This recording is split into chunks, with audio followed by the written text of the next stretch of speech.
Yesterday was Apple's Worldwide Developer Conference, or their WWDC conference, and it was honestly fantastic. And amongst a ton of things, they released the new iOS 14 description and exactly what we can expect this fall, and I'm super stoked to check it out. And actually, I kind of did. I got the developer preview put on my phone, so I want to talk to you guys about it. So I guess let's just get right into it.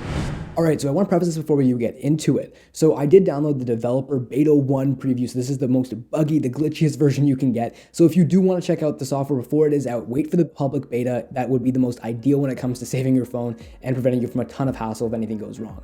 But I decided to take the risk for you guys, so let's just get right into it. Hey guys, Darsh here. Welcome to my iOS 14 first video.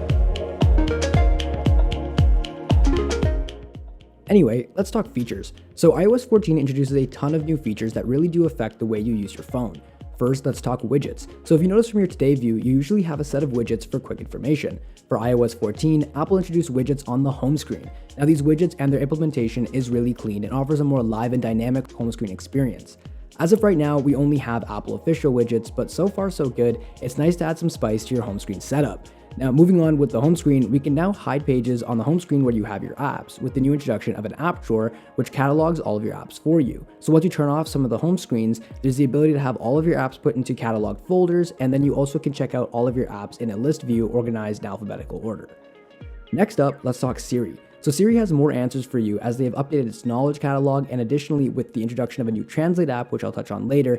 It is honestly insane. Siri can now translate phrases for you, can answer more questions, but I think the coolest thing about Siri is how it's now an overlay on your screen that doesn't obstruct whatever it is you're doing on your screen. With a cool new little bubble on the bottom, you can simply just ask Siri a question. Whatever you're asking for will show up as an overlay on top of whatever you're doing, so you don't lose track of whatever it was you were doing before.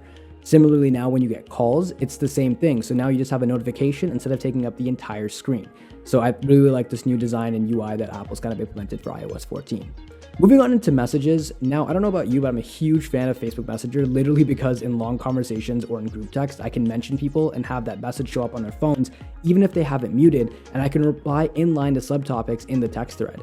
Another new feature is the ability to pin most converse with threads to the top of the page, so you don't have to go digging to find them. You can also now add group pictures to your groups. Now, a little Easter egg I found that a friend of mine pointed out to me is in the settings, in accessibility, and under touch, you can now set this feature called tap back, which allows you to double tap and triple tap the back of your phone for quick toggles, which is dope. So I have mine set to hue lights at night, so I can either turn on or turn off my lights just by tapping the back of my phone, and it's really, really convenient. Now, before I touch on the last two features, I do also want to bring up Apple's new translator app. So the translator app is really, really cool. It gives you the opportunity to translate, and it's pretty much just Google Translate, but a lot more efficient and on your phone. So you actually have the option now to translate and converse with someone in real time, which is really, really dope. Now, the last two features I did want to touch on are probably my favorite.